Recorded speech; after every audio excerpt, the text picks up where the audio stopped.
kusisitiza kwamba hii ni kesi ya kisiasa.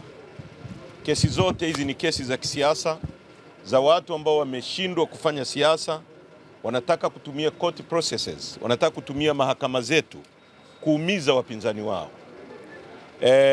Kama mmesikia, leo ni siku ya 83 tangu mwenyekiti wetu akamatwe. Polisi waliomkamata wamekamata wao wenyewe, wamefungua kesi wao wenyewe. Wao wenyewe ndio wanatakiwa kutoa ushahidi mahakamani. Sasa wanaingia huku, wanatokea huku. Tunaendelea kusisitiza kwamba waondoe hii kesi mahakamani, tukutane kwenye uwanja wa siasa. Watanzania wenye nchi hii waamue ni nani wanataka awe kiongozi wao.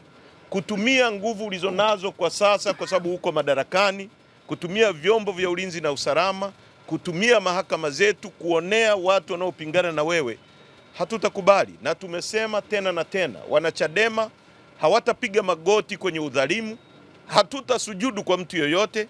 Tutaendelea kupambania haki yetu na tutaendelea kuonesha dunia kama inavyoonekana, kama mwenyekiti wetu alivyozungumza kwamba huu ni uonevu, ni kutumia mahakama vibaya, ni kudhalilisha mahakama na kudhalilisha vyombo vyetu vya dola. Kwa hiyo tunaitaka serikali iondoe hii kesi kwa sababu ni kesi yake. Ni kesi ya watu wanaoogopa kushindana na sisi. Waondoe hii kesi na mambo mengine na vipingamizi vyote vya kujaribu kuzuia operation ya no reform.